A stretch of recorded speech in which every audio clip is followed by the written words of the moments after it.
Well, again, a very warm welcome. The first point I wanted to really to put to Nigel is looking at the sector. There's a lot right with it, so let's not say that it's doom and gloom. But there are obviously roadblocks on the way to progress. Nigel, first of all, I mean, with Matthew here, I'm sorry to use you like this, but what are the roadblocks that are stopping engineering from making even more progress? Okay, so I welcome the opportunity to comment on that. As an engineer, a manufacturer, and an exporter, BAE Systems feels acutely that there's a huge opportunity to use the tailwind created around the whole of the engineering and manufacturing sector to make a very wholesome contribution to the economy. There are roadblocks that we can potentially step over if we recognise what they are and work to achieve the outcomes we're looking for. On the issue of immigration, for example, as a defence and security provider, I have to start with the assumption that I have to employ British nationals, and therefore it's important for me to make the whole of the education system and the skills system in the UK work first and foremost. So the whole ethos, the whole mindset is about actually making the UK system work and work well. Matthew, there was the Prime Minister's trip to India, in which he said the door is open, but there still seems to be some confusion.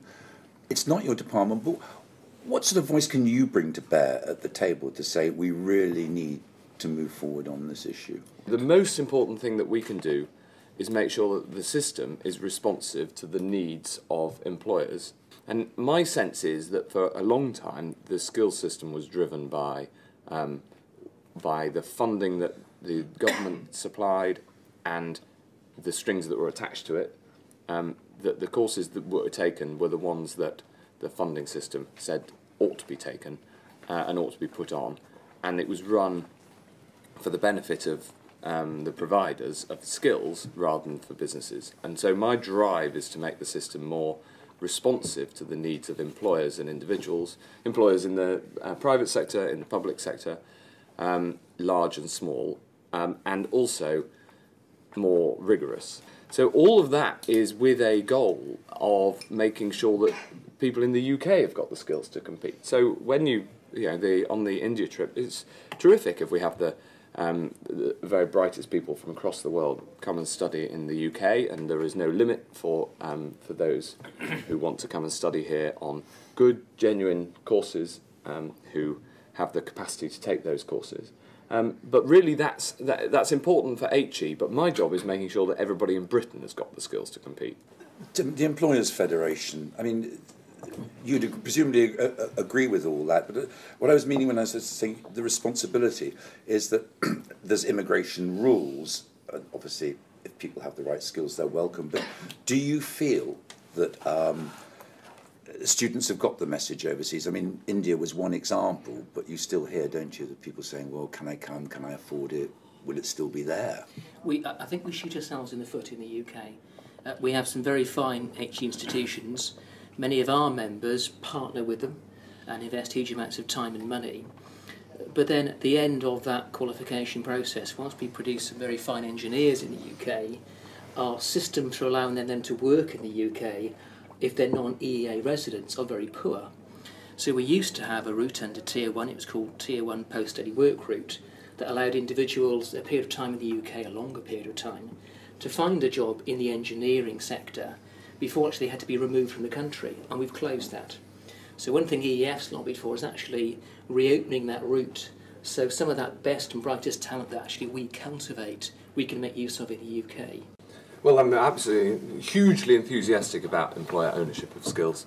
It's at the moment being run as a funding pilot. The way that I see it is we've got to make the whole system responsive to the needs of employers, but also have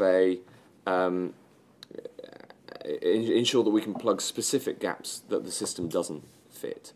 And in that case, the LEPs, the local enterprise partnerships, the city deals, they have a role for fixing skills gaps that wouldn't be supported by the whole system.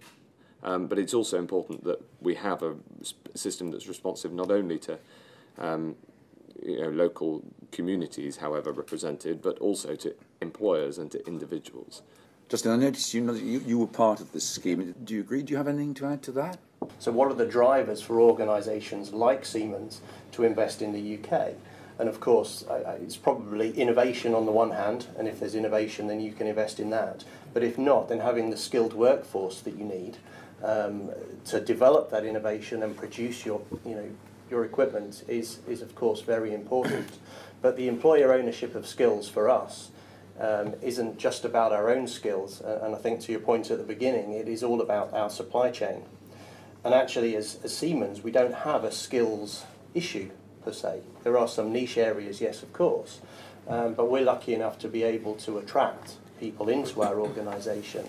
But a lot of our supply chain isn't so fortunate, and so we're very much involving them in this to say, okay, the smaller, medium-sized, small companies that we supply to, how can we bring them into that fold and equip them with the skills and overall help the UK win that skills race that we need to drive that investment and economic rebalancing here. This is the fundamental thing about a shortage in the skills system. So the estimates of the shortage of engineering skills vary, and all of them are no doubt inaccurate in some way because it's an unknowable.